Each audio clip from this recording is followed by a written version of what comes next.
తెలంగాణ ప్రభుత్వ హయాంలోని ఆదివాసులకు ప్రత్యేక గుర్తింపు వచ్చిందని డీసీసీబీ చైర్మన్ అడ్డి బోచారెడ్డి అన్నారు. దండారి ఉత్సవాల్లో భాగంగా తాన్సీ మండలంలోని అంబుగావ్ గ్రామంలో 7 గ్రామాలకు చెందిన గుస్సాడి కళాకారులకు ప్రభుత్వం ద్వారా మంజూరైన ప్రోత్సాహక చెక్కులను జడ్పీటీసీ తాటిపల్లి రాజు, ఎంపీపీ మంజుల శ్రీధర్ రెడ్డిలతో కలిసి అందజేశారు.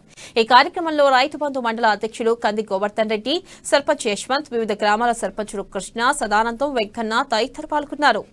10,000 చెక్కులు అన్ని గ్రామాలకు అత్తంగూడ కానీ, అదేవిధంగా లీంగూడ కానీ, అదేవిధంగా గిరిగాం కానీ, అదేవిధంగా అంబుగాం కానీ, వామనగర్ కానీ, పాకిటిగూడ కానీ, బెత్తలగూడ కానీ, ఈ గ్రామాల యొక్క గ్రామ పంచాయతీ ఉంటుండే.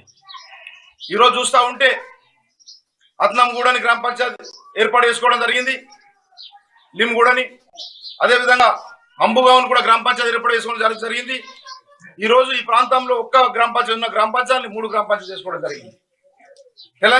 ఈ యొక్క జిల్లా, ఈ యొక్క గడ్డ ఆనాడు మన్యంపులి అల్లూరి సీతారామరాజు గారు గిరిజన బిడ్డ ఈ యొక్క దేశాని కోసం, స్వాతంత్రం కోసం పోరాడితే సైద్ పోరాటంలో మన కొమరం భీం గారు ఈ జిల్లా బిడ్డ కాబట్టి, భూమిలో పుట్టిన బిడ్డ కొమరం భీం గారు.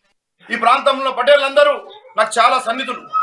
ఆనాడు మేము ఎప్పుడు పోయినా కూడా మోటార్ సైకిల్తో పోయినా మేము 25 కోట్లతో అభివృద్ధి చేసి అక్కడ ఒక బీటీ రోడ్ వేసి అక్కడ మ్యూజియం ఏర్పాటు చేసి కొమరం భీం గారి విగ్రహావిష్కరణ చేసి, కొమరం సూరు గారి విగ్రహావిష్కరణ చేసి అక్కడ స్కూళ్ల కోసం కూడా అభివృద్ధి చేసి ఈ రోజు ఆ గడ్డని గుర్తు చేసిండు. తెలంగాణ ప్రాంతంలో అంటే ఏకైక ముఖ్యమంత్రి 75 సంవత్సరాలు స్వాతంత్రం వచ్చినాక తెలంగాణ ముఖ్యమంత్రి కేసీఆర్.